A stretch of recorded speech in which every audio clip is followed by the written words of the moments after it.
nuestras Biblias en Mateo, capítulo 19 esta mañana.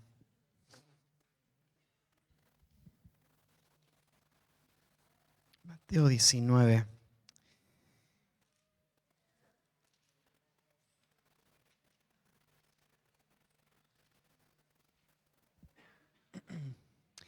La semana pasada terminamos una sección muy preciosa en donde aprendimos mucho en cuanto a las relaciones en la iglesia. Y en este pasaje estamos ahora pasando a lo que sería la última sección de Mateo. Lo que vamos a ver son algunos capítulos que nos van a mostrar la parte histórica de los últimos momentos de la vida de Cristo, y una sección donde vamos a escuchar al Señor todavía hablar y explicar varios temas más, pero ya estamos en la recta final, en el último periodo antes de la crucifixión. El capítulo 19 marcaría ya ese último avance de Cristo hacia Jerusalén y los últimos momentos, su muerte y su resurrección. Así que nos ha tomado mucho tiempo llegar hasta acá, pero estamos llegando ya a esta última parte. Lo que vamos a ver en el capítulo 19 es cómo el Señor va a dejar la zona en donde Él había estado desde el comienzo predicando, y ahora va a ir hacia el ojo de la tormenta. Ahí en Jerusalén es donde le esperan los hombres que están determinados a matarlo, y entonces Jesús ahora va a ir hacia allá, sabiendo de que este es el momento de hacerlo, y ahora viviendo sus últimos momentos con sus discípulos. Cuando miramos el tema, no sé si ya pudieron leer este capítulo sabiendo que íbamos a tratarlo, tal vez notaron que este pasaje es un pasaje que va a tratar con un asunto que ya vimos antes en Mateo capítulo 5, y ahí yo les dije que iba a volver a este tema, iba a volver a aparecer. El tema, el título en mi Biblia dice Jesús enseña sobre el divorcio, y sabés que este tema es un tema delicado. Es un tema delicado, además de que tiene sus desafíos para poder entender e interpretar este pasaje y entender lo que Cristo enseñó sobre esto. Es delicado también por lo cercano que está a nuestras vidas. El tema del divorcio es un tema que nos afecta a todos de alguna manera, porque nadie está lejos de esto. Muchos sufrieron la separación de sus padres, otros lo vieron en amigos, hermanos, personas cercanas, y muchos aún en su propia experiencia, en su hogar. Ellos vieron cómo el pecado terminó destruyendo esto que era tan precioso. Y entonces no se puede hablar de este tema sin que haya una sensación difícil en el corazón de cómo lidiar con el aspecto emocional del divorcio y del recasamiento, que es de lo que va a hablar el Señor. Creo que estaríamos de acuerdo en que de todos los pecados que afectan y destruyen el corazón, la vida de las personas, el divorcio estaría en el ranking de los pecados que más daño han hecho al hombre, al ser humano. Es incalculable estimar cuánto es ese daño, cuántas heridas y cuántas consecuencias a la vida y a la repercusión que va a traer sobre toda la vida de un individuo el hecho de vivir este pecado de cerca.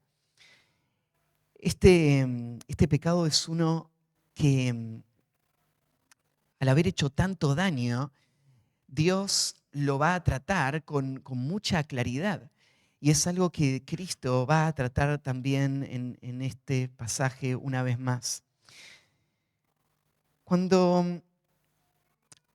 hablamos del tema del divorcio, yo sé que la primer pregunta que va a venir tiene que ver con si es válido o no el divorcio, y eso va a llegar. Jesús va a tratar en este pasaje con esa pregunta en sí, pero el tema del divorcio no debería ser lo primero en lo que pensemos para resolver este dilema. Lo primero que tenemos que entender es el diseño de Dios para el matrimonio. Uno no puede entender lo que Cristo enseñó que debe ser la familia y el matrimonio en el reino hasta no entender el diseño original de Dios para esta institución. Cuando miramos alrededor, vamos a ver que la institución del matrimonio ha sido atacada de muchas maneras. Hay mucha confusión y distorsión. Así que lo primero que necesitamos como iglesia es volver a las bases y volver a afirmar lo que Dios diseñó para esta institución tan valiosa. Los cristianos tenemos un tesoro. Acá delante de nuestro tenemos la palabra de Dios. Todo lo que tenés acá no son ideologías humanas, no son opiniones. Esto es el manual del Creador. Y el creyente tiene este tesoro de poder tener una guía para entender cómo funcionan todas las cosas. Y entender lo que Dios planeó también para el matrimonio. No solo el creyente tiene la guía, sino que tiene también al Espíritu Santo en el corazón que le enseña, le convence. Una persona sin Cristo podría escuchar las instrucciones e ignorarlas completamente, menospreciarlas y no tener ningún deseo de someterse a la verdad de la palabra de Dios. Esta es la marca de una persona impía. Es un hijo de desobediencia, es un rebelde de corazón, es una persona que resiste la verdad. El Hijo de Dios no solamente tiene la verdad, sino que tiene un corazón nuevo. Tiene un corazón que quiere ser instruido por la verdad, guiado por la verdad. Entonces lo único que necesita el creyente es convencerse que eso es lo que está diciendo el texto. Y una vez que lo reconoce, ahora inclinarse y someter sus pensamientos, sus criterios y deseos a la voluntad de Dios. Ahora, esto no significa que esto sea fácil. Hay una lucha en nuestro corazón que también quisiera rebelarse contra la verdad. Pero lo que necesitamos, una vez más esta mañana, es recordar que nosotros no estamos a cargo en este universo. Nosotros vivimos en el universo de Dios. Él lo creó. Él lo creó para su propia gloria. Él lo diseñó y Él sabe cómo funciona. Y Él en su palabra, en su ley, nos dio las directivas de cómo vivir. Entonces el gozo, la bendición, la bienaventuranza del pueblo de Dios es poder rendirse a la voluntad de Dios. Es poder aceptar lo que Dios dice del matrimonio sin resistencia, creerlo y dedicarse a obedecerlo el resto de su vida. Y ahí va a disfrutar de todo lo que Dios planeó para esto, para esta institución. Entonces, lo que vamos a ver en esta mañana son las instrucciones de Cristo sobre este tema. Tenés que ponerte un poquito en el contexto. Vamos a ver, ahora que leamos el pasaje, cómo todo surgió de una pregunta que no tenía una buena intención, era una pregunta que trataba de acorralar a Cristo. Y en esta pregunta vos vas a notar la confusión que había en el tiempo de Cristo en cuanto a este asunto. O sea, Jesús va a hablar del diseño de Dios para el matrimonio en una sociedad que estaba totalmente confundida y que lo había abandonado. No solamente los reyes paganos estaban abandonando el diseño de Dios para el matrimonio, sino que aún los líderes espirituales de la nación. Estos hombres que vienen a hacer la pregunta a Jesús, que son supuestamente los intérpretes de la ley, que son el modelo de piedad para todos, estos hombres eran culpables de haber pisoteado esto que Dios considera tan precioso. En el último libro del Antiguo Testamento, en el libro de Malaquías, vamos a leer más adelante una acusación que Dios hace a los líderes de la nación de Israel y les dice: yo ya no voy a escuchar sus oraciones. No voy a recibir más sus sacrificios. No quiero saber nada con toda la religiosidad hipócrita y hueca y vana. Y no quiero saber más nada de esto. ¿Por qué? Porque yo escucho el llanto de las mujeres que ustedes abandonaron. Era tal la confusión en el pueblo de Dios que aún los que eran tenidos como los guías, los maestros, los que supuestamente iban a modelar la vida piadosa, ellos habían roto su voto sagrado y habían pisoteado la institución del matrimonio con el divorcio. No hace falta decir que nuestra sociedad no está tan lejos de esto. No hace falta decir que lo que vos vas a escuchar este domingo y el domingo que viene no es algo que se escucha muy seguido, ni en el mundo secular, ni en el mundo evangélico. Porque la confusión que hay hoy en cuanto al valor y a las instrucciones de Cristo para la vida matrimonial refleja la de aquel tiempo. Ahora, Cristo no va a tartamudear a la hora de definir lo que Dios demanda del hombre y de la mujer en esta sociedad que Él diseñó. Cristo va a ser muy claro y específico. Y en las próximas 2 semanas, hoy y la semana que viene, vamos a estudiar este tema. 3 semanas creo que nos va a tomar estudiar esto. Vamos a poder estudiar este propósito, este diseño de Dios. Y Cristo nos va a enseñar cómo Él espera que su pueblo viva las dinámicas del matrimonio en el reino que Él está estableciendo.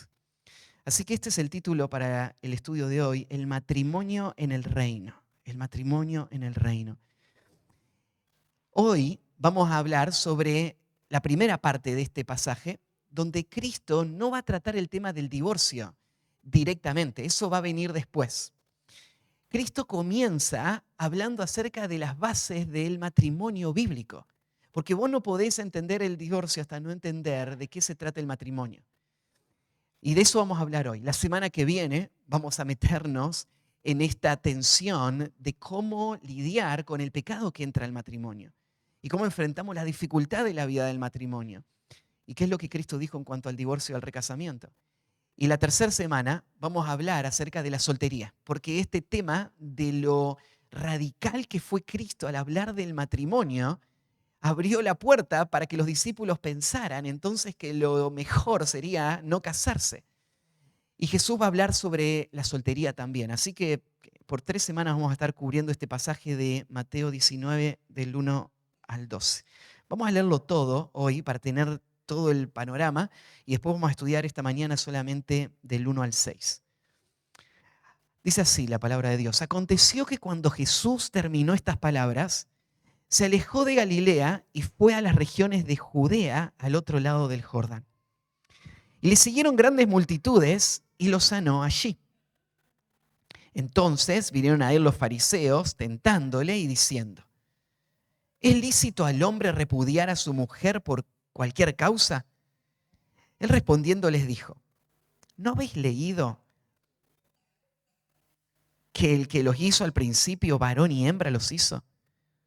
Y dijo: por esto el hombre dejará padre y madre y se unirá a su mujer, y los dos serán una sola carne. Así que no son ya más dos, sino una sola carne. Por tanto, lo que Dios juntó, no lo separe el hombre. El matrimonio en el reino.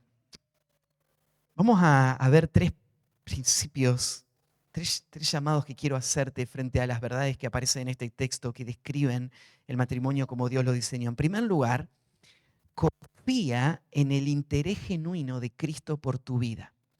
Confía en el interés genuino de Cristo por tu vida. Los discípulos, las multitudes de ese tiempo, vieron en Cristo algo que nunca habían visto en ningún maestro.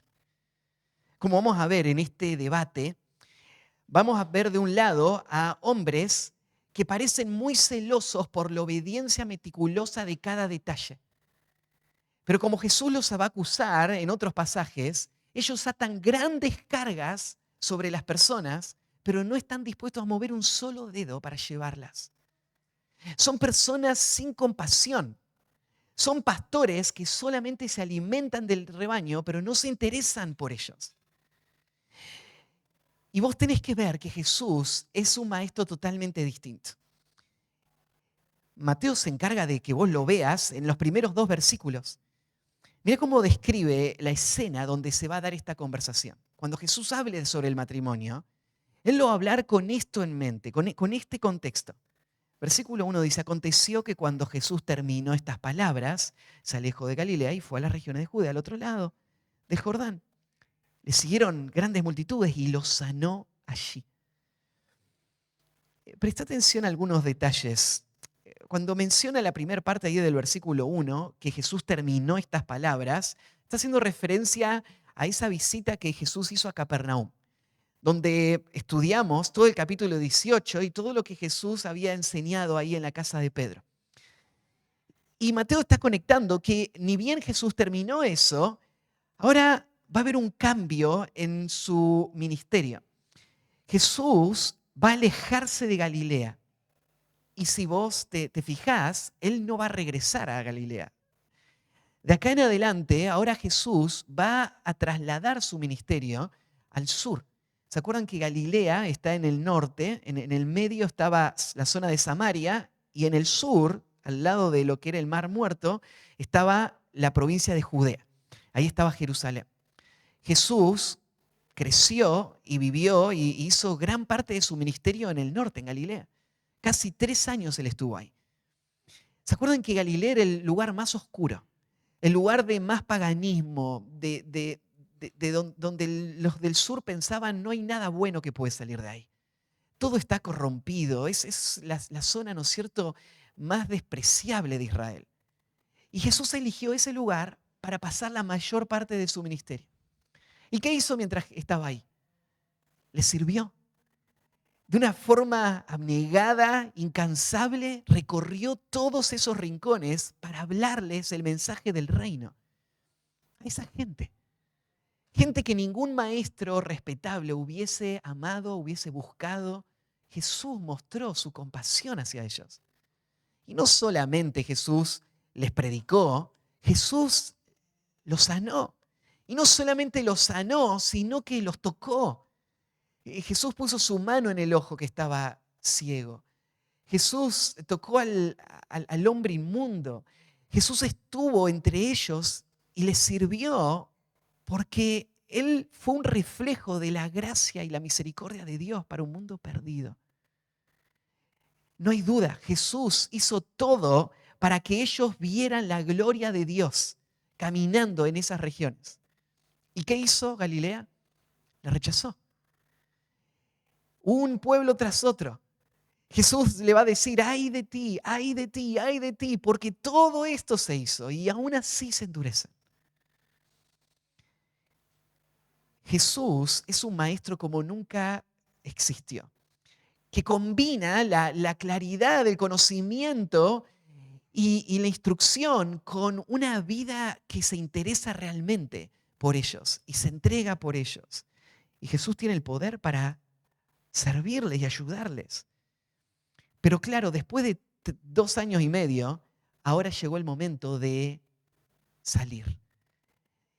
Y esto va a ser parte del juicio para ellos. Ellos rechazan al Mesías.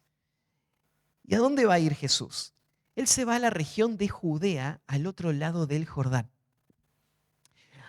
O sea, la zona de Judea, ahí usa una expresión al otro lado del Jordán. Y crea un poco de controversia, porque si vos cruzabas el Jordán hacia el este, ahí vivían gentiles.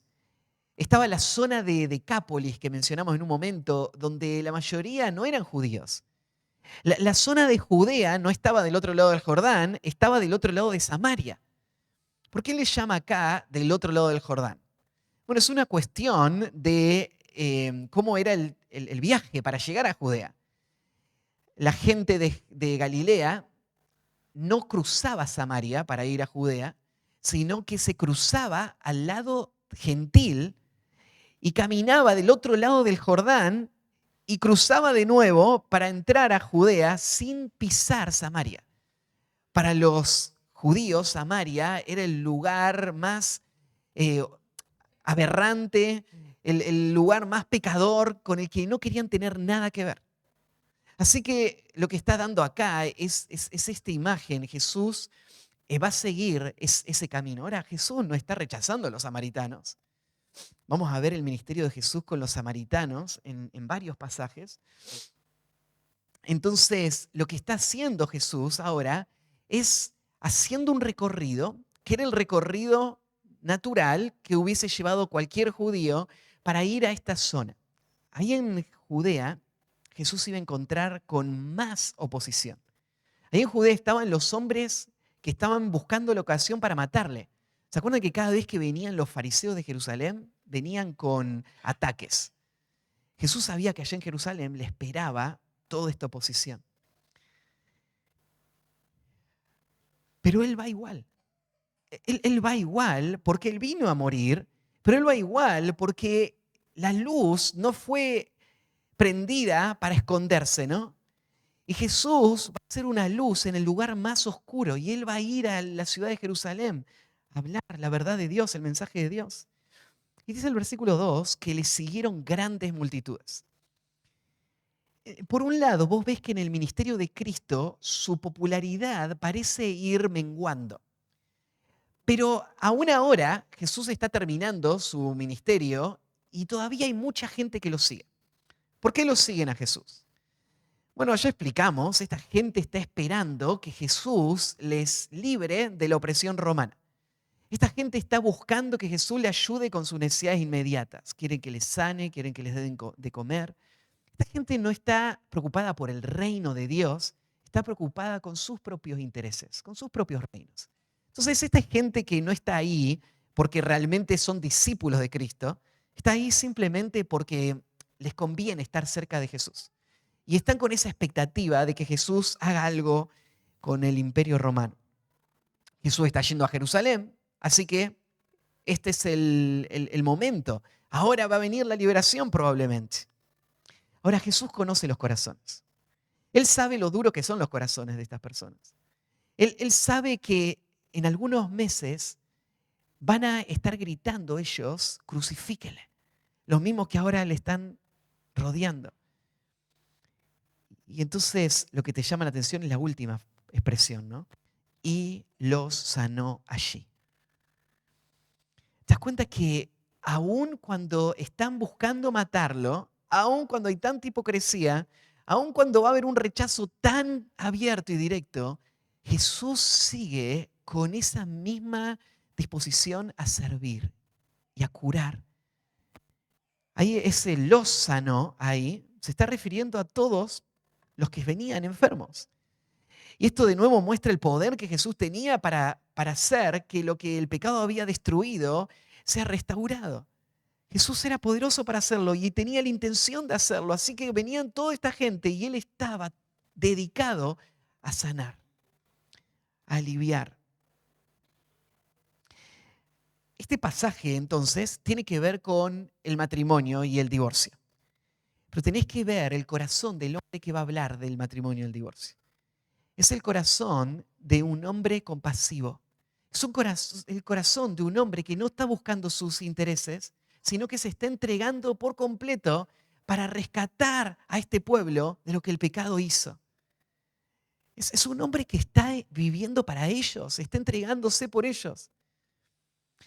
Esto es importante porque a veces cuando escuchamos las instrucciones de Cristo sobre el matrimonio, nos parecerían que nos restringen, que nos quitan lo que sería mejor para nosotros.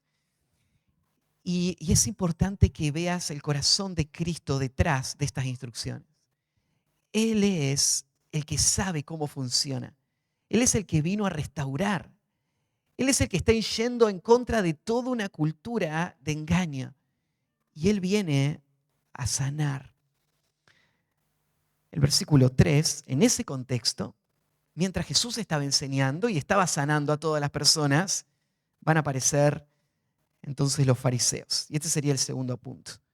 Primero, confía en el interés genuino de Cristo por tu vida. En segundo lugar, reconoce la visión distorsionada del mundo que te rodea. Reconoce la visión distorsionada del mundo que te rodea. Y aquí es donde vos vas a ver la confusión que había en Israel en cuanto a este tema. Mirá el versículo 3. Entonces vinieron a él los fariseos tentándole y diciéndole. Estos hombres están decididos a frenar a Jesús. Ellos quieren que Jesús ya no tenga la influencia que tiene, porque esto pone en riesgo la influencia que los fariseos tenían. Así que ellos están buscando una ocasión para esto. Ellos planearon este encuentro con Jesús y la intención es tentarle. Ellos quieren hacerle pisar el palito, ellos quieren hacerlo tropezar. Ellos quieren que Jesús termine metiendo la pata y arruinando todo y que todo su ministerio se acabe. Y este fue el plan. Ellos van a usar este tema que es tan delicado, en donde hay opiniones tan fuertes, para tratar de atrapar a Jesús en las aguas cruzadas de las opiniones y que Jesús sea desacreditado frente a la gente. Entonces la pregunta, ya sabemos la intención es hacerle tropezar, y la pregunta ¿es lícito al hombre repudiar a su mujer por cualquier causa? Fíjate que estos hombres se están presentando como hombres que tienen mucho celo por obedecer la ley. Así que están preguntando para poder hacer exactamente lo que la ley pide. Sabemos que atrás de esto hay total hipocresía, ¿no? Fíjate, estos hombres no solamente no le importa la ley sobre el matrimonio, ellos, sabiendo que Cristo es el Mesías, sabiendo que Cristo es el Rey que está a cargo de la ley, ellos quieren destruirlo. A ellos no les importa la ley. Esto es solamente pretensión. Esto es solamente hipocresía y fachada, ¿no? Esta pregunta que están haciendo, ¿es lícito al hombre? Les hace parecer como que ellos tienen celo por obedecer algo que en realidad no respetan en lo absoluto. Lo que quieren estos hombres entonces es poner a Jesús en una trampa donde él iba a estar forzado a tener que definir una posición que iba a poner a muchos en su contra. No todos en Israel pensaban lo mismo sobre el divorcio y el recasamiento. Así que ellos pensaron, bueno, diga lo que diga Jesús, va a perder parte de sus seguidores. Así que va a ser un buen avance para nosotros. Su intención entonces era dividir a los seguidores de Cristo y ponerlos en su contra. Es más, yo pienso que tal vez ellos tenían la expectativa de que si Jesús fuese a ser demasiado claro en este punto, entonces el odio de la gente no solamente iba a hacer que la gente se vaya, sino que la gente lo busque para matarlo también. A veces se siente así, ¿no? Que si uno habla del divorcio y el recasamiento, se está poniendo en el ojo de la tormenta. Y habría gente que quisiera poner tu foto ahí al frente, ¿no es cierto?, y tirarte con dardos. Si pudiese matarte, te mataría, ¿no es cierto?, porque vos estás interfiriendo con lo que ellos piensan y con lo que ellos quieren. Entonces los fariseos saben que este es un asunto delicado. Quieren que Jesús se meta en la controversia y que Jesús pierda influencia. Este es el plan. En el tiempo de Cristo había dos escuelas de pensamiento que competían y que eran las que más seguidores tenían. Había dos líderes que habían enseñado sus posturas y que eran los que la gente seguía. Había un líder que se llamaba Shammai y este hombre había enseñado una postura. Los dos están basados en Deuteronomio 24, que es el único pasaje en la ley que trata este tema. Y entonces, mirando Deuteronomio 24 y específicamente tratando de interpretar una frase de Deuteronomio 24. Cuando la frase dice, por alguna cosa indecente, dando a entender de que había una razón válida para el divorcio, y el debate era cuál era esa razón válida. Entonces el debate era qué significa esa cosa indecente por la que está bien divorciarse. Entonces Shammai lo que decía era, cosa indecente significa cualquier pecado moral. Cualquier acto de depravación moral sería un justificativo válido para que se disuelva el matrimonio. Esto era un debate difícil de sostener porque la palabra cualquier cosa indecente no se puede definir en esos términos. Requiere que uno fuerce el concepto, pero este hombre había entendido esto es lo que significa. Había otro hombre que se llamaba Gilel, y Gilel decía, fíjate que el pasaje dice alguna cosa indecente. Entonces alguna no está restringiendo, sino abriéndolo a todas las posibilidades. Y la palabra indecente no tiene ninguna connotación sexual ni moral. Entonces la palabra indecente significa cualquier cosa inapropiada. Cualquier cosa inapropiada podría ser cualquier cosa que no le guste a la persona. Así que Gilel decía, la ley permite el divorcio por cualquier razón. Cualquier razón puede ser, ¿no es cierto?, porque no te gusta tu esposa. Hay otra que te parece más linda, ¿no? Entonces, está bien, encontraste una cosa inapropiada y está bien divorciarte. Ya no la amo. O mi esposa, ¿no es cierto?, no me sirve a mis intereses. Y podrían ser cosas tan superfluas como decir, mi esposa no cocina rico. Mi esposa quemó la comida y entonces encontré algo inapropiado en mi esposa. Este hombre Gilel enseñaba de que este pasaje muestra que por cualquier razón es válido el divorcio.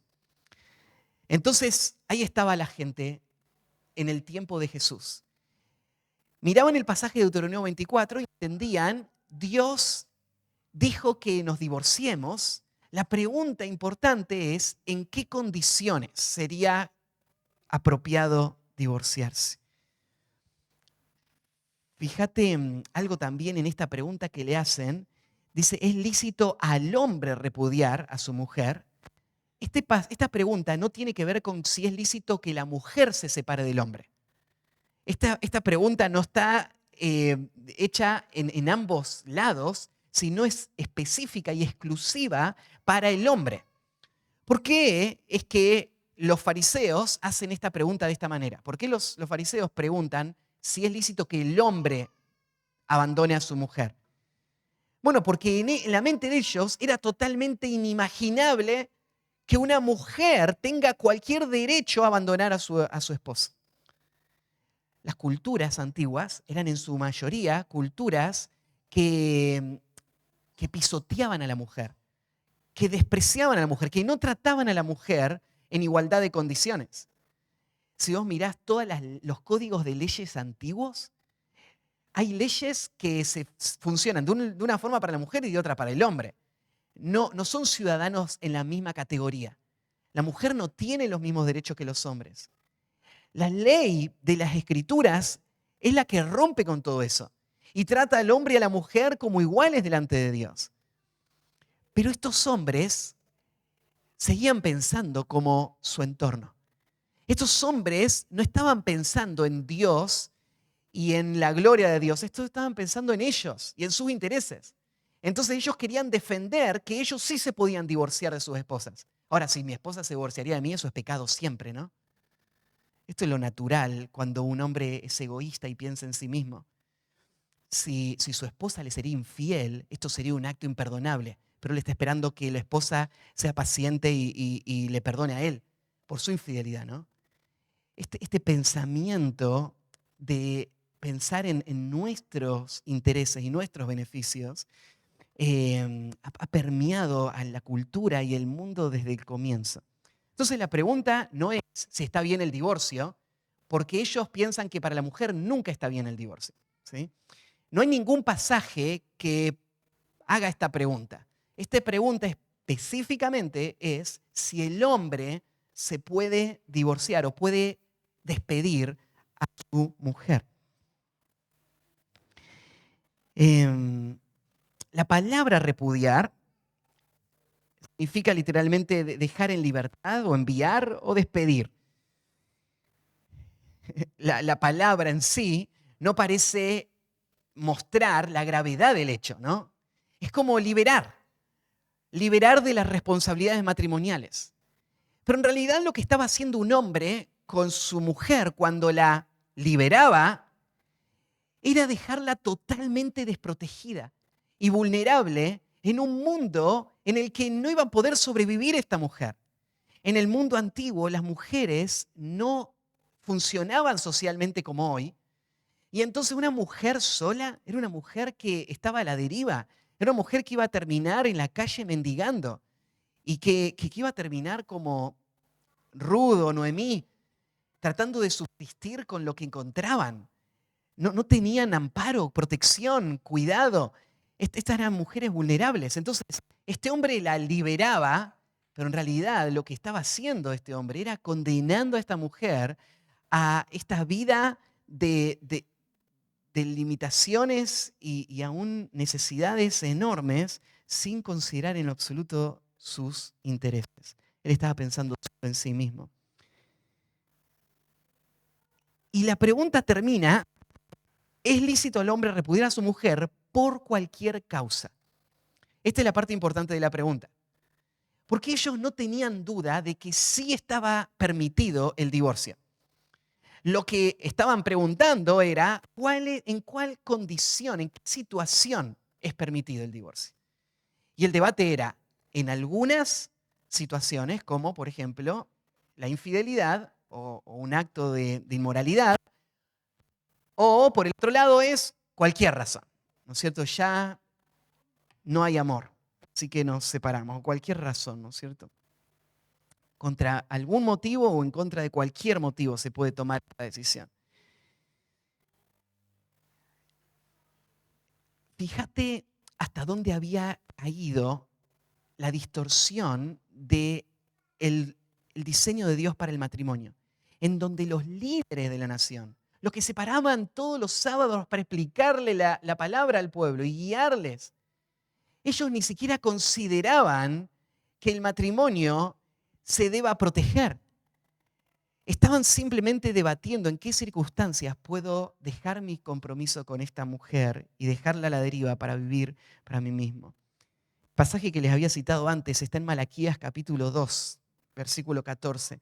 Y déjenme leérselos ahora para que entiendan lo corrompido que estaba el sistema de Israel en el momento que Jesús explica el tema del divorcio y del recasamiento. En Malaquías capítulo 2, es verdad que Malaquías se escribió 400 años antes de Cristo, pero vas 400 años después y vos ves a los líderes que siguen pensando de la misma manera en cuanto al divorcio. Y mira lo que dice Malaquías 2, versículo 14. Mas diréis, ¿por qué? ¿Por qué es que Dios no va a escuchar más sus oraciones ni a recibir sus sacrificios? Porque Jehová ha atestiguado entre ti y la mujer de tu juventud, contra la cual has sido desleal, siendo ella tu compañera y la mujer de tu pacto. ¿No hizo el uno, habiendo en él abundancia de espíritu? ¿Y por qué uno? Porque buscaba una descendencia para Dios. Guardaos pues en vuestro espíritu y no seáis desleales con la mujer de vuestra juventud, porque Jehová Dios de Israel ha dicho que él aborrece el repudio. Y al que cubre de iniquidad sus vestidos, dijo Jehová de los ejércitos. Guardaos pues en vuestro espíritu y no seáis desleales. La corrupción había llegado, ¿no es cierto?, a los niveles más altos. Los líderes estaban teniendo una visión totalmente distorsionada del matrimonio. Y esa es la misma realidad de nuestro tiempo. Yo decía hace un momento de que hay hermanos que valoro, que son de mucha bendición en muchas áreas de mi vida, que creen distinto al como yo entiendo el divorcio y el recasamiento. Y no podría decir que ellos no tienen un compromiso con la fidelidad o con el diseño de Dios para el matrimonio. entiendo de que la confusión también afecta a personas bien intencionadas. Pero el entorno en donde vivimos es un entorno de total liberalidad, donde la figura del matrimonio ha sido atacada en muchos ámbitos, en muchos lados. Y esto ha impregnado la vida de la iglesia. Y la iglesia más que nunca necesita hoy proclamar una visión clara del diseño de Dios para la familia y el matrimonio. Entonces, en primer lugar, confía en el interés genuino de Cristo por tu vida. Segundo, reconoce la visión distorsionada del mundo que te rodea. En tercer lugar, admira la alta perspectiva de Cristo de esta institución. Admira la alta perspectiva de Cristo de esta institución. Lo que va a decir Jesús sobre el matrimonio es algo tan asombroso que aún los discípulos fueron sacudidos por esto. ¿Sabes lo que me quiere decir? Que los 12, los discípulos que estaban más cerca del Señor, ellos habían sido contaminados por las falsas enseñanzas de los líderes de esa época y por las costumbres de su época. Ellos mismos no entendían el matrimonio. Así que cuando Cristo explique simplemente el pasaje del Antiguo Testamento donde se establece el matrimonio, los discípulos van a quedar asombrados. Tan asombrados que va a venir la última parte de acá a 2 semanas, donde ellos van a decir, entonces no conviene casarse por la seriedad de esta institución. Entonces, quiero que vos admires también la sabiduría del diseño de Dios y esta perspectiva de Cristo en cuanto a la institución. Esto que vas a leer del matrimonio no lo vas a encontrar en ningún otro escrito fuera de las Escrituras en el mundo entero. La única forma que tenemos de entender el matrimonio como Dios lo diseñó es ir a las Escrituras. Y eso es lo que va a hacer Jesús en este pasaje. Así que dice el versículo 4. Él respondiendo les dijo, ¿no habéis leído que el que los hizo al principio, varón y hembra, los hizo? Esta pregunta que Jesús hace, ¿no habéis leído?, es una pregunta muy común en las confrontaciones de Jesús con estos hombres. ¿Qué implica esto de no habéis leído? Bueno, varias cosas. Primero, implica que Jesús creía en la autoridad de las Escrituras para definir la fe y la práctica del pueblo de Dios. Lo que está escrito es. No hace falta ninguna otra voz. Esa es la única voz autorizada. Así que Cristo va a las Escrituras mismas. Cristo podría haber dicho cualquier cosa y hubiese sido palabra de Dios, pero Él lo lleva a las Escrituras para reafirmar esto. La Escritura es la única que tiene la autoridad para determinar qué es un matrimonio, cómo funciona un matrimonio, cómo se protege un matrimonio. La Escritura es la única que lo puede definir y es a donde todos tenemos que ir. No habéis leído también implica algo más, no solamente que la Escritura es autoridad, sino que la Escritura se puede entender, que la interpretación es posible. O sea, imagínate que tengamos una Biblia que es inspirada, pero que nadie sepa lo que realmente significa. Entonces uno dice, bueno, para vos significa esto, para aquel significa otra cosa. Cada uno viva como entiende la Biblia. Pero si eso fuese a ser así, esta respuesta no tiene ningún sentido. Jesús lo que hubiese dicho en esta respuesta hubiese sido esto. Como yo lo interpreto, el hombre debería seguir este principio. Pero Jesús dijo así como yo lo interpreto. Esto no tiene que ver con interpretación. Esto tiene que ver con lo que significa el texto. No importa lo que una persona cree de un texto u otra de otro texto, de otra persona de este texto. La Biblia tiene un solo significado. Y Jesús da por hecho que estos hombres tendrían que poder reconocer ese significado. Ese significado es objetivo, es claro. ¿No habéis leído? Eso es lo que les dice Jesús. Él no se está burlando de ellos. Él está afirmando la autoridad de las Escrituras y la suficiencia de las Escrituras para definir la fe y la práctica de las iglesias. Otra cosa que puedes recordar es que estos hombres eran de los pocos que leían las Escrituras. La mayoría de la gente no sabía leer en los tiempos de Jesús. Y los que sabían leer, de ellos muy pocos tendrían los recursos para comprar un rollo del texto bíblico. Esto era carísimo. Entonces, ¿quién tenía estos rollos? Bueno, los maestros de la ley, los escribas. Ellos eran los guardianes de la Escritura, ellos eran los que sabían, ellos eran los que estudiaban. Entonces Jesús les confronta con el hecho de que ellos los tenían, los leían, pero su corazón estaba endurecido a la verdad que esos textos decían.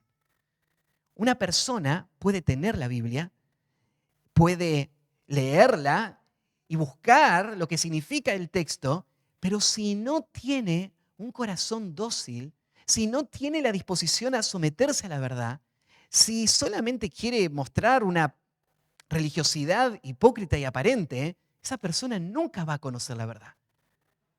Estos hombres entonces eran de los pocos que tenían la Biblia y que la leían y aún así estaban totalmente confundidos en cuanto al lugar o el diseño de Dios para el matrimonio. Así que Jesús lo que va a hacer es ir a la Biblia. Y Él va a hacer lo que hacemos todos los domingos acá. Va a abrir un pasaje bíblico y lo va a exponer. Le va a explicar el sentido de ese pasaje y les va a llamar a las implicaciones de ese pasaje. El pasaje que Jesús elige no menciona el divorcio, pero no hace falta. Porque la verdad en cuanto al matrimonio que es marcada en ese pasaje resuelve el tema del divorcio. Completamente. La Biblia no habla de todos los temas imaginables, pero los principios bíblicos son suficientes para todo lo que necesitamos para la vida y la piedad. Así que Jesús va a hablar sobre el divorcio. Y va a usar el pasaje de Génesis capítulo 2. Ahora, ¿por qué Jesús no fue al pasaje de Deuteronomio 24? El pasaje de Deuteronomio 24 es un pasaje muy bueno también para explicar el programa de Dios y lo que Dios piensa del divorcio. Pero Jesús no fue al de Deuteronomio 24 porque en la mente de muchos intérpretes de la ley, este era el principio de interpretación. Cuanto más antiguo es el principio, más peso tiene. En un sentido, ellos lo reconocían así porque el Pentateuco había sido la piedra fundamental de toda la historia de la revelación bíblica. Entonces, si vos tenías un pasaje de Isaías y uno de Éxodo, el pasaje al que le ibas a dar más credibilidad era el de Éxodo. Porque el de Isaías tenía que ser corroborado al lado de Éxodo. Éxodo es la piedra fundamental de todo. Entonces ellos pensaban así, cuanto más antiguo el pasaje, más peso tiene, más autoridad tiene. Así que Jesús dice, bueno, vamos al primer pasaje de todos. No puede haber más autoridad que este. No hay otro pasaje más antiguo y en este vamos a ver qué es lo que Dios instituyó para el matrimonio. El día 1. Así que Jesús va a ir a Génesis capítulo 2. ¿No habéis leído que el que los hizo al principio? Yo no quiero irme a Génesis, quedémonos acá en este pasaje de Mateo y veamos cómo Jesús cita Génesis capítulo 2. Él dice, el que los hizo al principio, y acá la palabrita hizo es una palabrita especial, es la palabrita de crear, no solamente de hacer, no es la palabra más general, sino es la palabra un poco más específica. El que los creó al principio, varón y hembra los hizo. Lo que está diciendo Jesús es que si uno lee Génesis, puede notar que en el diseño de Dios, el hombre y la mujer fueron creados para estar juntos. Porque Dios creó al hombre, varón y hembra. Dios no creó dos géneros, Dios creó un solo género, el género humano. Dios creó dos sexos, el sexo masculino y el sexo femenino. Dios creó a una sola clase de criatura, pero con una variante. Y Dios lo creó de manera complementaria. De tal manera que hombre y mujer, Dios los hizo, está diciendo que Dios los diseñó, su contextura física, su contextura emocional, espiritual, todo su ser fue creado para encajar con otro. Dios no creó al hombre para estar solo, ni a la mujer para estar sola. Dios creó al hombre y a la mujer para estar unidos. De hecho, podríamos ver en estas palabras de Jesús todo lo que Génesis explica sobre el diseño de los dos sexos, ¿no? De masculino y femenino. Porque en este diseño Dios muestra este propósito de que se complementen. ¿Se acuerdan que cuando Dios creó al hombre, dice en el capítulo 1, que Dios creó al hombre a su imagen, a imagen de Dios lo creó al hombre, varón y hembra los creó. El hombre refleja algo de lo que Dios es. Entre otras cosas, el hombre no es una sola persona. El hombre es dos personas. El hombre es varón y hembra.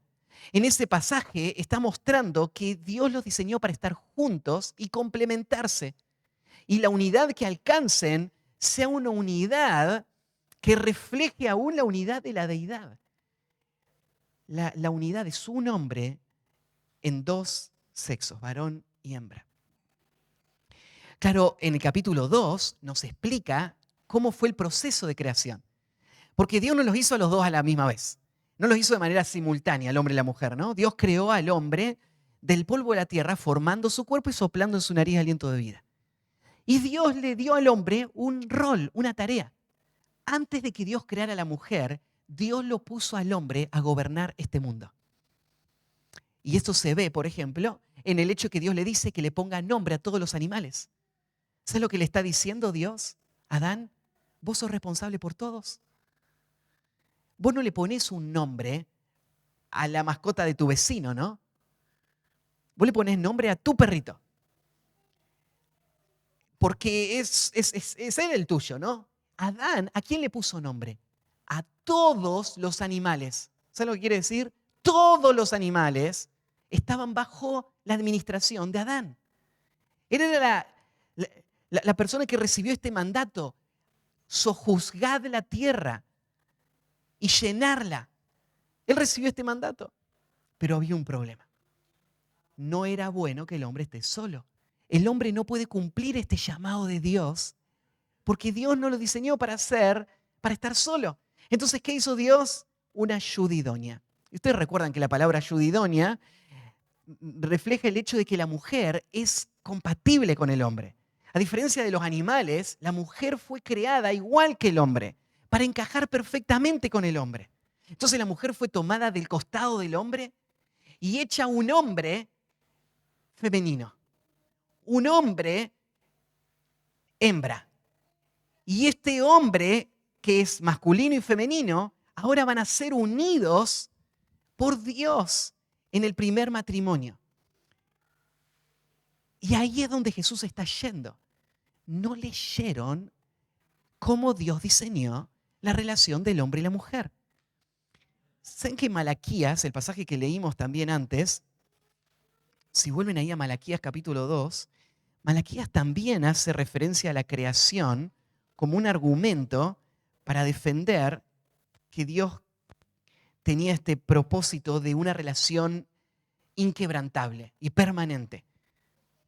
Fíjate, dice: más diréis, ¿por qué? Porque Dios ha atestiguado entre ti la mujer de tu juventud, contra la cual has sido leal, siendo ella tu compañera y la mujer de tu pacto. ¿No hizo él uno, habiendo en él abundancia de espíritu? ¿Y por qué uno? Porque buscaba una descendencia para Dios. Acá está haciéndote notar este autor que en el hecho de que Dios haya creado una ayuda idónea, es evidente de que Dios tenía en su plan que esta relación sea exclusiva y permanente. O sea, Adán no tenía una segunda opción.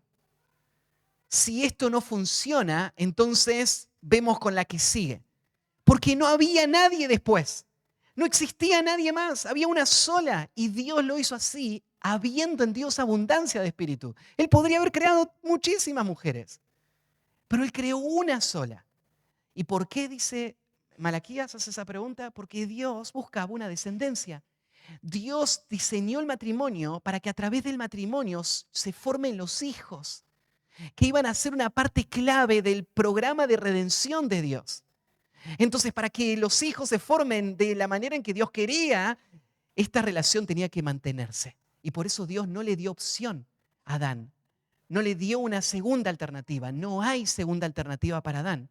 Ni lo hay para los fariseos o los sacerdotes a lo que le está escribiendo Malaquías. No hay segunda alternativa para ellos. Ni lo hay para nadie más. Porque esto es así por diseño, por propósito, desde el origen. Dios diseñó una. Entonces Cristo lo que está diciendo es, ¿no habéis leído que al principio los hizo varón y hembra? Una relación de complemento exclusiva, permanente, hombre y mujer, para cumplir el llamado de Dios. Versículo 5. Y dijo, por esto dejará el hombre a su padre y a su madre y se unirá a su mujer. Miren, en mi Biblia, no sé cómo la tenés vos, yo tengo una de esas Biblias que tienen las letras rojas. Así que en las letras rojas aparece hasta el versículo 4 y después, y dijo, aparece en letras negras. Pero en realidad ese y dijo lo está diciendo Jesús. ¿Sí? No habéis leído que el que los hizo al principio, varón y hembra, los hizo y dijo, o sea, está diciendo que el que los hizo también dijo algo, ¿no? Acá Jesús está haciendo referencia específica al versículo de Génesis 2:24. ¿Se acuerdan que hasta el capítulo 2 lo que tenemos es una narrativa, una historia de cómo fue la creación? Pero justo en este versículo 24 lo que tenés no es una historia, sino una conclusión, una explicación de cómo tenés que tomar esta historia. Por tanto, dejará el hombre a su padre y a su madre y se unirá a su mujer. Ahora, ¿quién está hablando ahí cuando dice, por tanto, dejará el hombre a su padre y a su madre? ¿Quién es el que está diciendo eso? ¿Quién escribió Génesis? Moisés. Moisés arrancó del versículo 1 contando la historia de la creación. Pero cuando llega al final del capítulo 2, deja de contar y él te da una aclaración. Es su aclaración. Es Moisés el que te está diciendo en ese versículo, por tanto dejará el hombre a su padre y a su madre. Moisés está estableciendo esta norma en base a lo que acaba de decir, que cómo fue la creación. Pero lo interesante para mí es que Jesús dice que quién fue el que dijo, por tanto dejará el hombre a su padre y a su madre y se unirá a su mujer y serán una sola carne. ¿Quién fue el que lo dijo según Jesús? El mismo que los creó. Porque dice el versículo 4, dice, el que los hizo, varón y hembra los hizo y dijo. O sea, el que los hizo también dijo esto. Lo que está diciendo Jesús es que eso que Moisés dijo, en realidad Dios lo dijo. Este es un testimonio implícito de la doble autoría de las Escrituras. Moisés lo dijo y Dios lo dijo. Y Jesús acá está diciendo, Dios dijo esto. Ahora, lo que está diciendo Jesús es que el mismo que creó, Él dijo cómo iba a funcionar. Son sus reglas. Es su universo.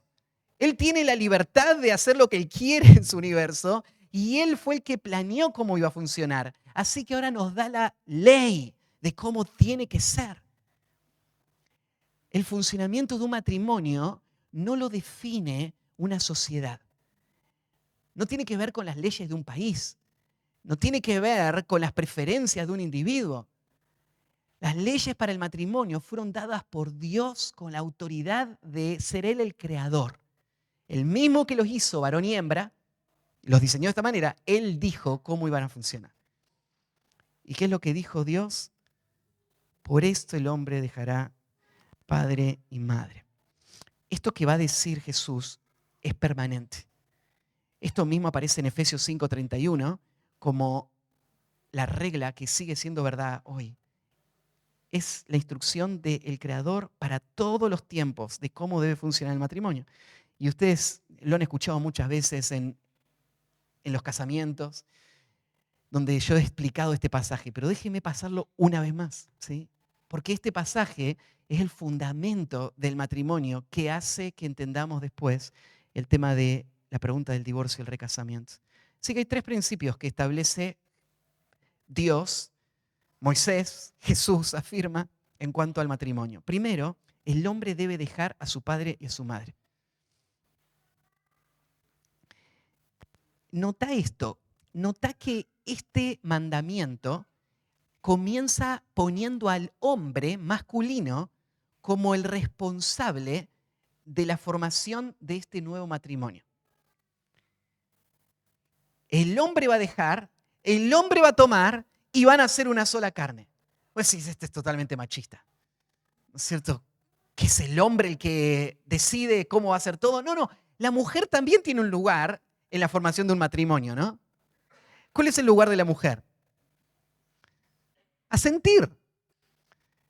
¿Te acordás la historia de Rebeca? Cuando Eliezer viajó hasta Mesopotamia y oró y Dios le guió y trajo a Rebeca, esta es la mujer para Isaac. Se sentó Eliezer y hizo todo el trato con la familia y cuando terminaron el trato le preguntan a esta mujer, ¿querés ir? Pero el trato ya estaba cocinado, ¿no? Ahora, ¿qué hubiese pasado si Rebeca decía, no quiero ir? No iba a consumarse ese matrimonio. La mujer tiene un lugar, pero el lugar de la mujer no es el de tomar la iniciativa para formar el matrimonio. Ese lugar, por diseño, le corresponde al hombre, que fue creado para liderar aún esta etapa. Entonces es el hombre el que tiene que buscar a la mujer, ¿no? ¿Es Dios el que le trae la mujer al hombre como un regalo de su gracia? Y es el hombre el que tiene la responsabilidad de hallar la esposa.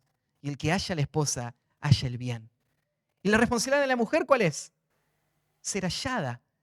Es estar creciendo en su vida espiritual, en su dependencia del Señor, en su temor a Dios, para que Dios traiga a su vida este compañero que está buscando estas cualidades y la reconozca y entonces la busque para tener ese matrimonio que Dios diseñó.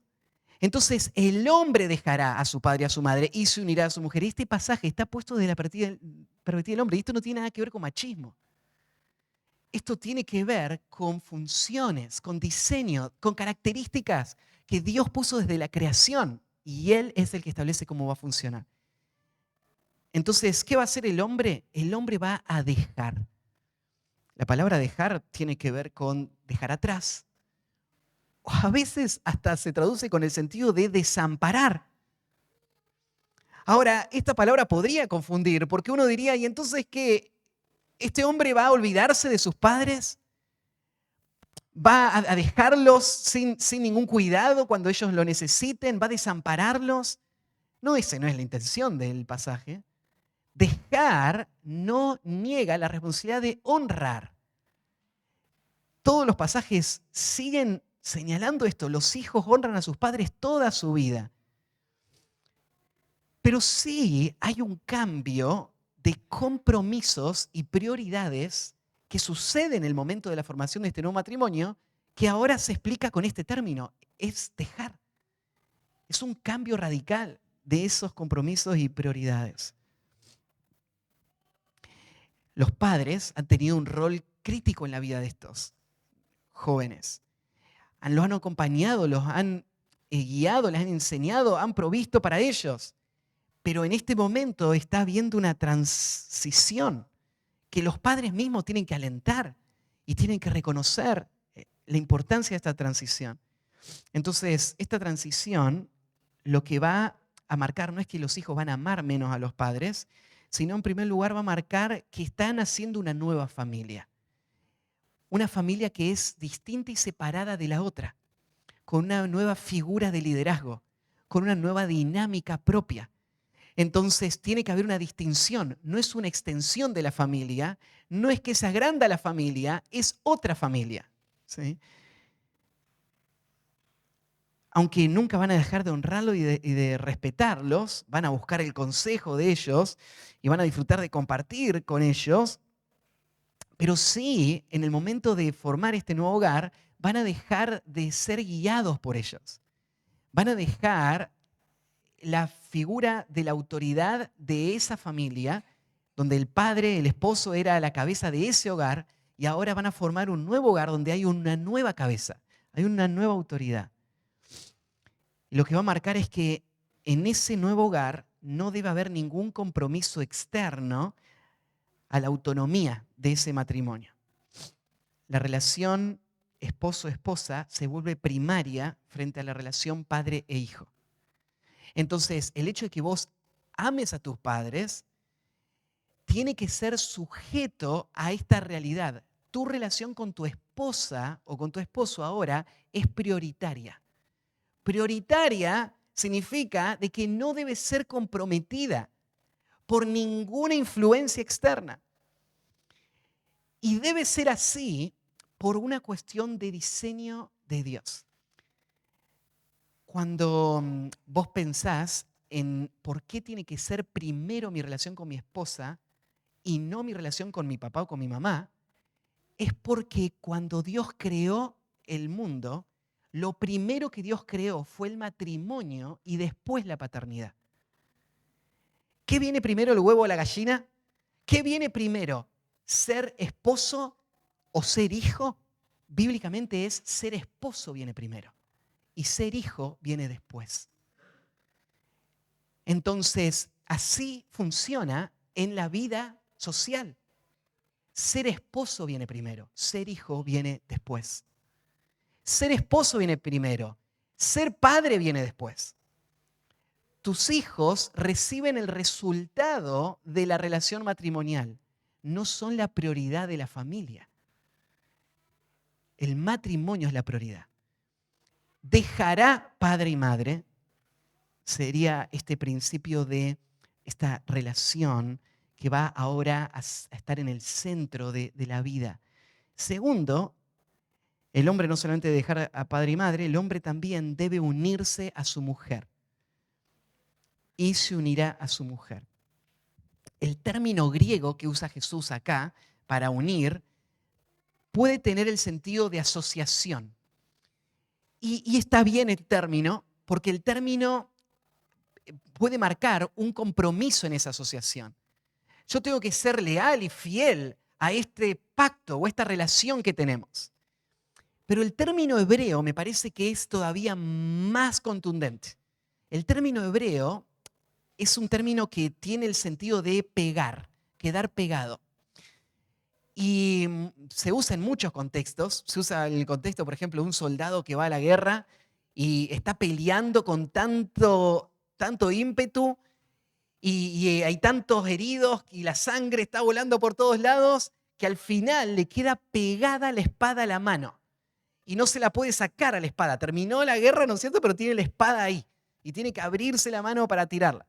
Y uso esa palabra pegado, se le quedó pegada a la espada. Esa es la misma palabra que se usa acá, ¿no? Y ahora, el hecho de quedar pegado acá no es solamente una situación física, sino que tiene detrás, acá en este pasaje, un compromiso, una lealtad. Por eso es que la palabra pegado está relacionada en el Antiguo Testamento con el concepto de un pacto. Un pacto, un compromiso, una promesa que no se puede disolver, que me vincula de manera profunda y permanente, como un pegamento más poderoso que ninguno que existe en este mundo. El matrimonio se basa en un compromiso mutuo. Por eso hoy hay muchas parejas que pretenden vivir una relación pseudo matrimonial en donde no hay compromiso. Entonces no hubo un pacto, no hubo una promesa. Están por conveniencia temporal. La Biblia establece que un matrimonio bíblico comienza con este pacto, con esta promesa. Esto también, cuando dice se unirá a su mujer, claramente está mostrando que la relación matrimonial es entre un hombre y una mujer. No hay matrimonios homosexuales. La relación entre una pareja homosexual nunca va a representar un matrimonio legítimo. Entonces, si se convierte una pareja homosexual y me dice, ¿y ahora qué hacemos? Yo le digo, nunca fueron un matrimonio. No es que tienen que disolver nada porque no hay nada. El matrimonio bíblico es un matrimonio entre un hombre y una mujer. No solamente muestra que hay un hombre y una mujer, sino cuando dice su mujer, la mujer de él, lo dice con énfasis en el griego, sería marcando que hay una sola mujer. Entonces, esta expresión marca también esta relación monógama, una sola esposa. Se unirá a su mujer. Es la única. No dice se unirá a una mujer. De hecho, en el griego aparece el artículo definido. Aparte de aparecer el pronombre posesivo, aparece el artículo definido, la mujer de él.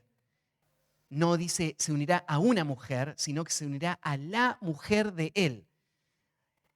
Tal vez entendiendo en este pasaje el propósito de Dios de formar este matrimonio. ¿Se acuerdan cuando Eliezer ora al lado del pozo y le dice, Señor, muestra cuál es la que tú has elegido? Y él entiende de que el matrimonio es algo que nace en Dios. Entonces, la mujer mía es a la que yo me voy a unir. Y estaba en el propósito de Dios, aún antes que yo la conociera. Entonces, se debe unir a ella. Y muchos pasajes del Antiguo Testamento hablan de este concepto de pacto. El concepto de pacto no solo queda en el Antiguo Testamento, se traslada al Nuevo Testamento. Mirá lo que dice Romanos 7.2. Romanos 7.2 dice así. Porque la mujer casada está sujeta, y acá de nuevo la palabra pegada, está vinculada, está atada. La mujer casada está sujeta por la ley al marido mientras éste vive. Pero si el marido muere, ella queda libre de la ley del marido. Mientras él esté vivo, hay un vínculo que no se va a disolver. Pablo lo deja en claro. Esto es lo único que disuelve ese vínculo. Por eso es que en las bodas decimos hasta que la muerte los separe. Porque la muerte termina con el matrimonio porque el matrimonio no es una realidad en la vida futura, pero sí lo es en esta vida. Así que hay la mujer de él, es una sola. Es como Eva, la única que existe, ¿sí? La única que hay. Este tema de que se unirá a su mujer muestra también la responsabilidad de vivir esa unión matrimonial. Bueno, vamos al último. El tercer principio sería, los dos deben considerarse unidos profundamente y creciendo en unidad. Los dos deben considerarse unidos profundamente y creciendo en unidad. Y dicen al final, y los dos serán una sola carne. El verbo futuro, serán una sola carne, indica que si bien la unión es inmediata, quedaron pegados por este pacto, también hay una realidad futura. O sea, da a entender que la unión matrimonial sigue desarrollándose y creciendo hasta alcanzar su punto máximo cuando no hay ninguna separación, unidad completa en cuerpo, ahora lo vamos a mencionar en un instante, pero también en criterio, en pensamiento, en intención. Sus vidas están completamente unidas. Entonces llegarán a ser una sola carne. Está poniendo esto como un objetivo del matrimonio, como parte de lo que el matrimonio va a disfrutar, el crecer en una profundidad en la relación cada vez mayor. Llegarán a ser una sola carne. Al decir los dos serán una sola carne, está mostrando la individualidad, son dos. No borra por completo esas diferencias. Y al mostrar una sola carne, está mostrando este propósito de Dios de reflejar en la unión matrimonial la unidad más profunda que hay en este mundo. De ninguna otra relación se va a decir una sola carne. En este mundo nunca vas a experimentar una relación más profunda que la que Dios diseñó en el matrimonio. Este término, una sola carne, es exclusivo para el matrimonio. Y en la relación matrimonial, una sola carne, claro que incluye la relación física. La expresión de la unidad física del acto matrimonial, del acto de intimidad matrimonial, esa relación es una expresión visible y concreta de la relación profunda que une al hombre y a la mujer que están en ese acto. Entonces serán una sola carne, está diciendo en parte que el acto sexual o el acto matrimonial, de intimidad matrimonial, es solamente válido, solamente permitido por Dios en el contexto del matrimonio. Y podríamos tomar este proceso. Deja al hombre, padre, madre, se une a su mujer y entonces son una sola carne. Entonces disfrutan de ese acto.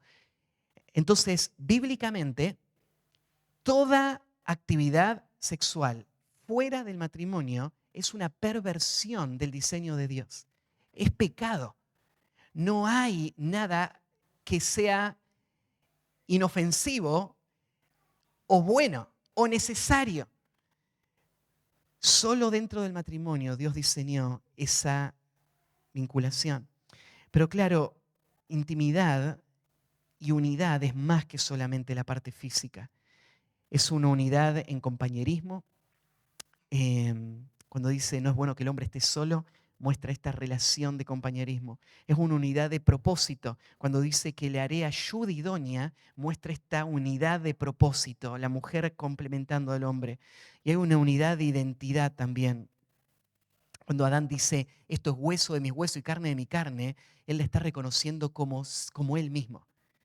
Entonces, se unirá a su mujer y serán una sola carne, lo que haría es que el divorcio no se vea en otra forma que un hombre que está amputándose una parte de su propio cuerpo, porque está mostrando la unidad matrimonial como una unidad completamente profunda en todos estos campos, en la parte espiritual, emocional y física.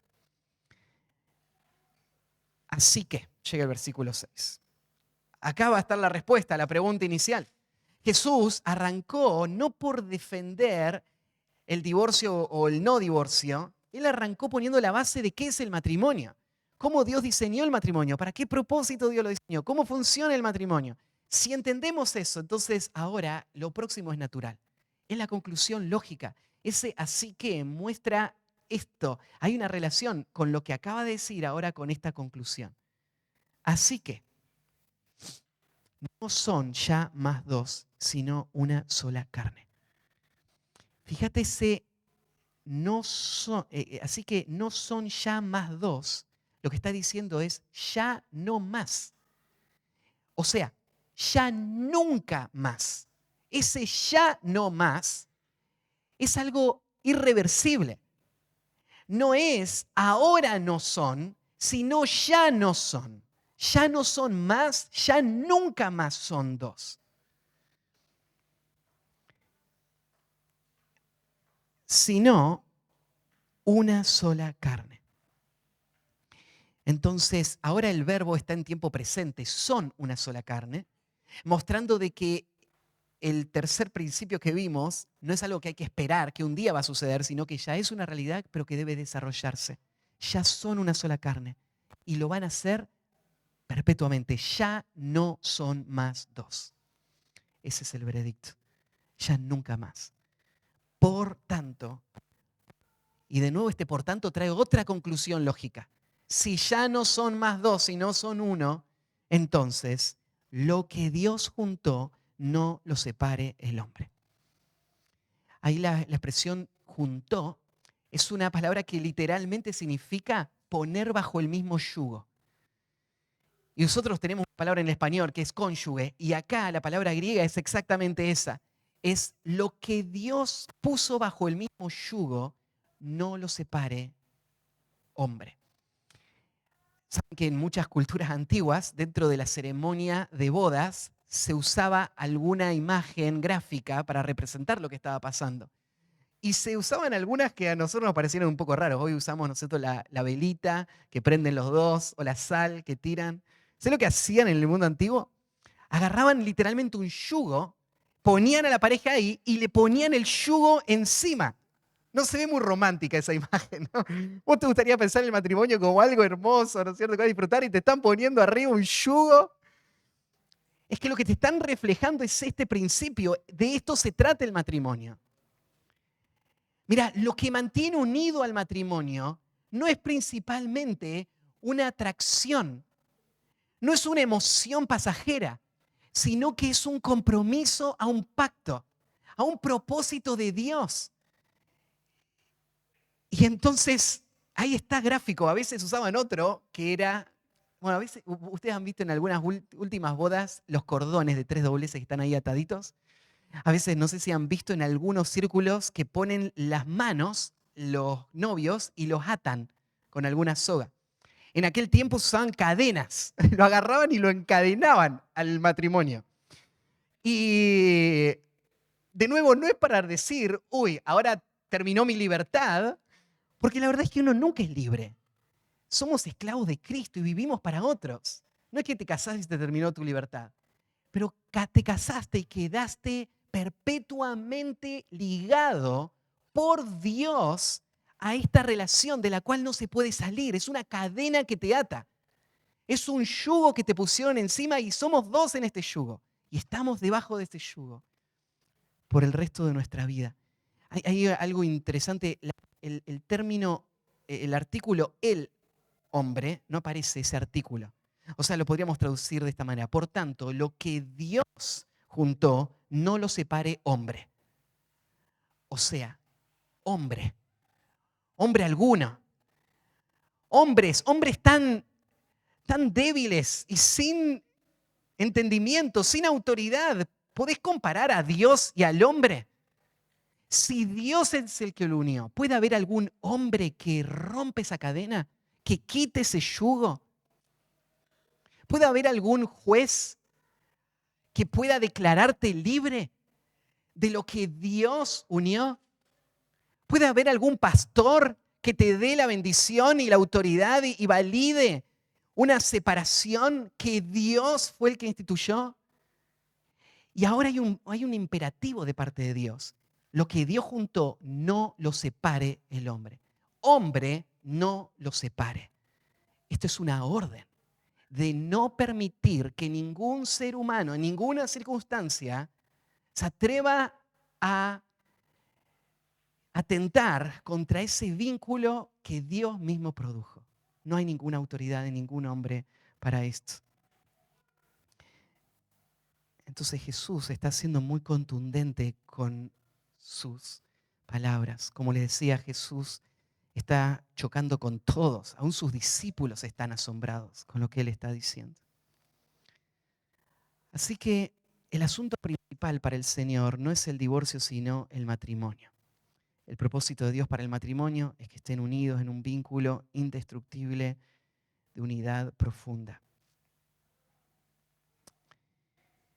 La razón por la que vemos una fractura tan profunda en el matrimonio es por el daño que el pecado ha hecho en nuestros corazones y por un abandono de la autoridad de las Escrituras. El matrimonio es una institución divina y por eso debe funcionar de acuerdo al diseño divino. Lo que hace horrible el divorcio delante de Dios es el romper el pacto que hicimos ante Dios y distorsionar el cuadro que Dios quiso reflejar en el matrimonio. Yo decía en un momento que, ¿cuál es el propósito del matrimonio? El matrimonio no existe para hacernos feliz de forma principal. El matrimonio va a llenarte de felicidad, no se equivoquen. La Biblia lo llama la gracia de esta vida. Es la frutilla del postre de esta vida. De todas las cosas hermosas que Dios nos ha dado, el matrimonio es lo más precioso que hay en esta vida. Del otro lado va a haber cosas mucho más preciosas, pero de este lado, el matrimonio es la gracia de esta vida. Entonces, es precioso el matrimonio. Pero ese no es el fin del matrimonio. El fin del matrimonio es la gloria de Dios. Es que en ese matrimonio se pueda reflejar lo que Dios planeó para la relación de la iglesia con Cristo y que pueda ser un testimonio al mundo de la fidelidad de Dios para con su pueblo. El matrimonio es un cuadro para este mundo y el matrimonio también es una herramienta que Dios usa para nuestra santificación. Entonces la felicidad no es el fin del matrimonio, es un subproducto del matrimonio, es una gracia del matrimonio, pero la santidad es un resultado del matrimonio al que el matrimonio se dirige. ¿Por qué debería querer casarme? Debería querer casarme porque quiero la gloria de Dios. Y Dios me diseñó para encajar con un compañero, una compañera, para que juntos podamos reflejar su gloria a este mundo y cumplir su llamado de llenar este mundo con su gloria y de administrar su creación. Y quiero hacerlo para Él. Quiero casarme porque aunque entiendo que va a ser difícil el matrimonio, porque va a haber dos pecadores conviviendo, el matrimonio es el medio por el que Dios me va a hacer más como Cristo. Y yo quiero morir a mi pecado y quiero rendirme a la voluntad de Dios. Y esta es la voluntad de Dios. Que yo pueda llevarle gloria en el matrimonio. Entonces voy a entregarme al servicio en el matrimonio. Entonces, este es el propósito. Hoy podríamos terminar evaluando cada uno de nuestros corazones y preguntarnos, ¿hay pecados que están estorbando este diseño de Dios en mi vida matrimonial? ¿Hay áreas en las que yo debería hoy mismo volver a casa y pedir perdón a mi esposa por no cumplir el rol que el Señor me llamó a cumplir en el matrimonio? ¿Hay algo de las ideologías o pensamientos del mundo que están taladrando tu mente y en donde vos estás cediendo para elegir lo que tu carne quiere en vez de lo que Dios diseñó y confiar en su voluntad? Ese es un momento para confesarlo y para abandonarlo y para creerle al Señor y recibir de Él entonces esta gracia. Oramos para terminar. Padre, gracias por tu palabra. Una vez más, Señor, esta mañana tu verdad nos ha dado luz para entender un área tan importante de nuestras vidas. Señor, ayúdanos a seguir afirmando esto. No ignoramos la confusión y el ataque de un mundo hostil que se resiste a esta verdad. Ayúdanos a hacer luz en medio de esta generación maligna y perversa. Ayúdanos, Señor, a reflejar en nuestras familias este compromiso. Ayuda a los hombres solteros a ser hombres de una sola mujer, aún antes del matrimonio. Ayúdales, Señor, a vivir en contra de la corriente de un mundo que les engaña. Ayúdanos, Señor, a todos a abrazar tu verdad y a valorarla como una gracia que tú nos das, no como una restricción, sino como un camino hacia las bendiciones de la obediencia. Gracias por todo lo que tú nos has enseñado esta mañana y encomendamos el resto de este día a ti en nombre de Jesús. Amén.